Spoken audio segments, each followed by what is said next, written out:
Welcome back to Logic Basics. We're just going to get rolling. We're working on these exercises. You should have completed this section A at this point. And I'm going to skip section B and move to section C, where we're talking about every x is y. I have drawn my square of opposition for each, and I am going to mute myself out of here. So now you have the first square of opposition for every x is y, section C, and the book tells us that this is true. Pretend every x is y is true.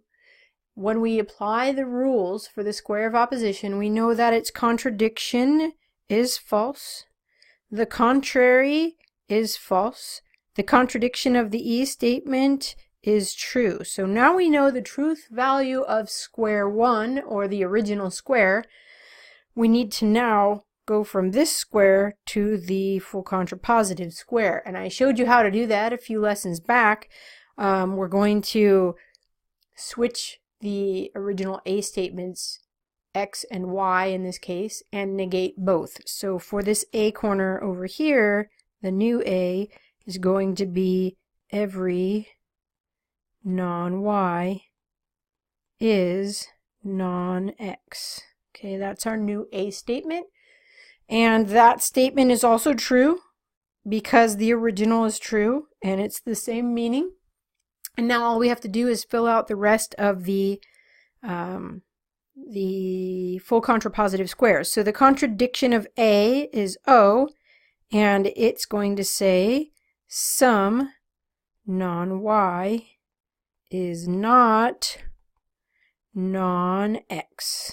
Okay, and then our contrary is E, and E says no non-y is non-x. And then our I is going to say some non-y is non-x. Okay, so now we know that the A statement in the new square is true, and that the contradiction of an A, the O, is going to be false then, because both can't be true and both can't be false. If A is true, then E is false. And if E is true, the contradiction is, if E is false, the contradiction is true. So now we have true, false, and doubtful for both squares. Now I need to get a little room here to give you one more thing. We have to remember the reciprocal, which is the backwards version of this A. So it says every y is x, and we know that this is doubtful. And we need the inverse over here. And the inverse is a backwards A statement, and it says every non-x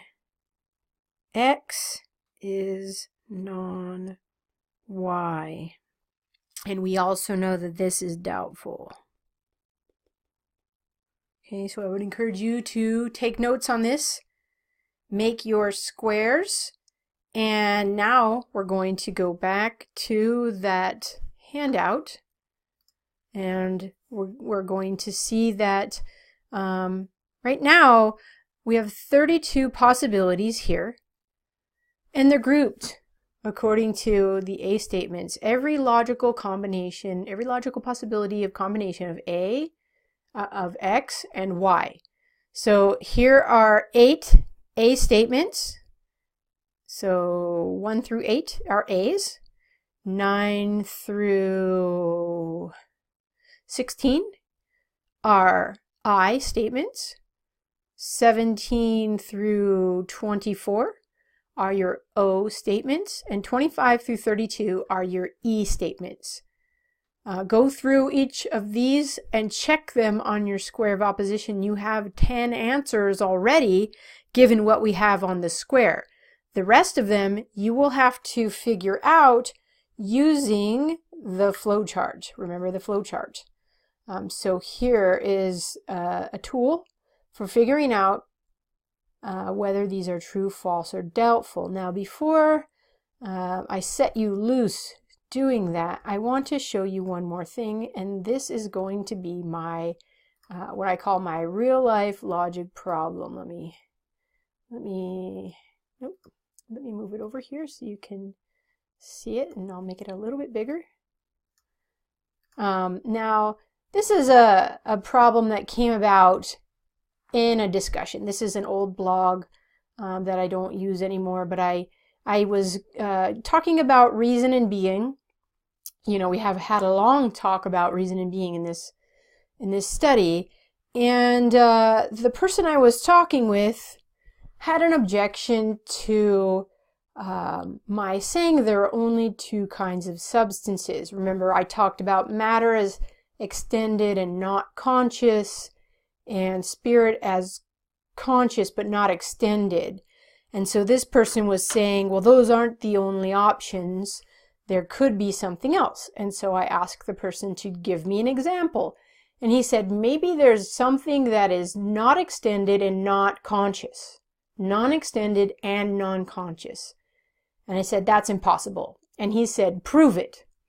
And so I thought about it for a while. I thought the law of excluded middle would prove it because it's either A or non-A.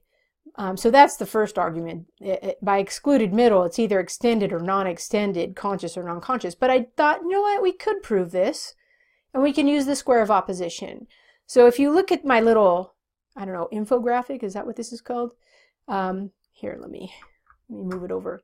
You can see the square here.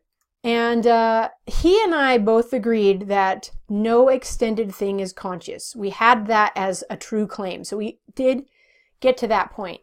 So I said, is an atom, which is extended, it has size, conscious? He said no. I said, are two atoms conscious? No. 3, 5, a billion? No. So we did agree to that corner. So that's how we got that one is true.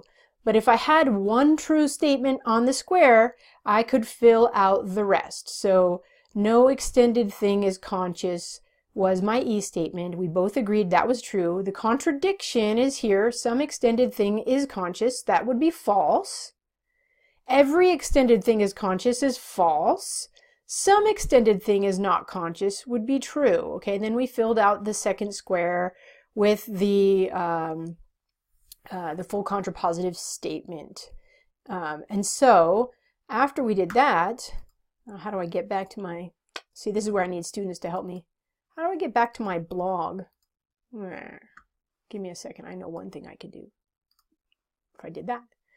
All right, so then I just worked it out. So here's where I worked it out. One of the claims my interlocutor made in our discussion about the two kinds of substance was that matter and spirit do not exhaust all logical possibilities, implying that there were other logical possibilities that I had not considered besides matter and spirit. In the following exercise, I hope to show that I have exhausted all logical possibilities. In addition, I showed that the third category proposed by my interlocutor, there exists some non-conscious thing that is non-extended, is false. So given the thing that we agreed on, no extended thing is conscious is true, his statement's going to turn out to be false. And that is the I statement of the second square. So I just went through each of the positions, each of the possibilities. Every extended thing is conscious is false, every extended thing. So I went through each one and showed using the square of opposition, and instead of filling in X and Y from the exercise you're about to do, I filled in conscious and extended, okay? And so here's his claim. And I just went through every possibility, every logical possibility of conscious and extended, and to see if I have exhausted all the possibilities, and I have. So the claim, no extended thing is conscious, is true, stands. And I just am showing you this to show you that there may be a time where you have to apply logic, and I was a little excited to do this. It was fun. So remember, your job though is to take the two squares and you're going to apply the flowchart rules to section C of this handout. Okay, Let me move that. Section C, and you start with every x is y, and that's true. I want you to come up with the answers for all 32 problems. Now, this is the last in our series on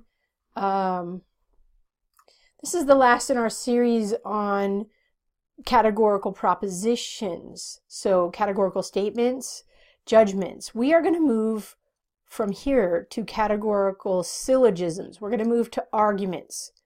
Now remember, we've gone over a handout on arguments, but now I'm going to show you how to take these judgments and support them with an argument. So that will be the next maybe 4 or 5 videos, categorical syllogisms. It's going to be exciting.